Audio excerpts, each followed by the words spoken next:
মাছ ধরতেছি আনতে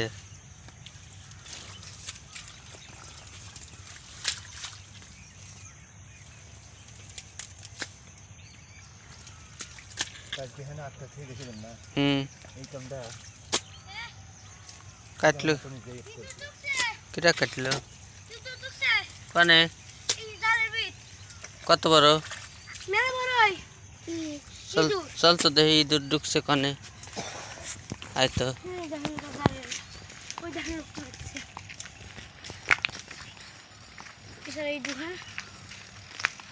একটা ইঁদুর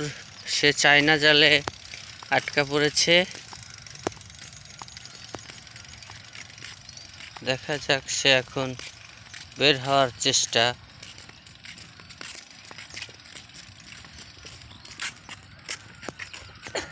যে পাশে আটকা দে নাহলে বের হতে পারি হ্যাঁ বাসাও যায় তুই ধরবি নাকি এই এই ধর ধর ধর কোন জায়গাতে গেল কত কিনছিস সেটা বাজার থেকে দাঁড়া এটির পর উঠে আমার এনে উঠা যাবেন না হ্যাঁ রে উঠা যাবেনি দাঁড়া নাহলে এই কোন জায়গায় উঠবো সামনে উঠবো হ্যাঁ মিরাজ যা এই এটির পর ওটে